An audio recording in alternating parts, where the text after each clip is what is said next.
In this scene, the model burns, the squad coheres, and for one brief moment Cassian seems to think this solemn little vigil might also be a decent time to apply for clearance to land his craft in Cinta's docking bay, until Vel interjects, denying him an approach vector. The sight of Nemik's model burning away is deeply melancholic. The model represented a crippling blow to the Empire made manifest, and a lot of effort. Burning it is a cold, professional necessity, but it also symbolizes the transition from thought to action. This is one of the heist's threshold moments, the moment where prep stops being prep and becomes commitment. Burning Nemik's model is the point of no return. They are literally destroying the map of their own thinking so that the Empire can't reconstruct how it happened. It is framed as a quiet, somber vigil, a funeral pyre for identities these people have worn for months. They've been wanderers, vagabonds, shepherds, and they've been harmless. All of that changes now.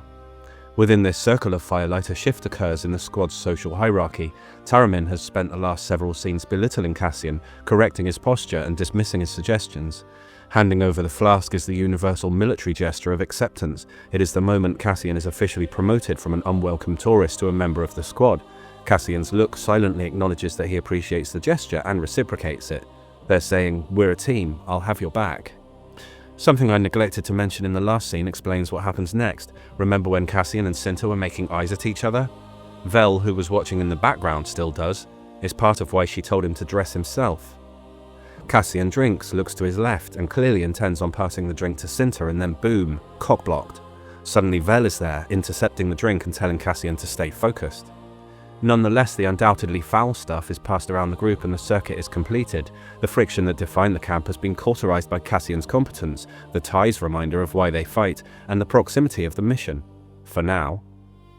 Contrasting this hard military ritual is the domesticity of the two besties, Skeen and Nemik, sharing fruit. It's a soft touch in a scene defined by steel and fire. Vel's toast is probably the most honest to the rebellion in the franchise. It's not a rallying cry, it's not met with cheering or that thing where everyone puts their hand in the middle. It's a somber acknowledgement of a heavy burden, and it's met with very little at all. Only Nemik replies. He is the only one who still views the rebellion as a grand philosophical necessity. To the others it's a job, a grudge, or a desperate gamble.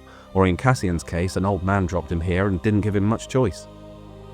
Nemik's morose tone suggests that even he has finally felt the cold reality of what writing a manifesto actually leads to, a muddy walk towards an imperial base and his probable doom. As dawn breaks over the valley, the transition from shepherds to insurgents is completed. It's a leaving the garden moment. They burn their plans, they cleanse their camp, they set their livestock free. Freeing the sheep which have sustained them is not something all people would have bothered to do, as uncomfortable as that is to acknowledge. It's a lovely final beat because it's a tiny act of moral hygiene before they do something violent. It's the last moment where they can still choose to be gentle.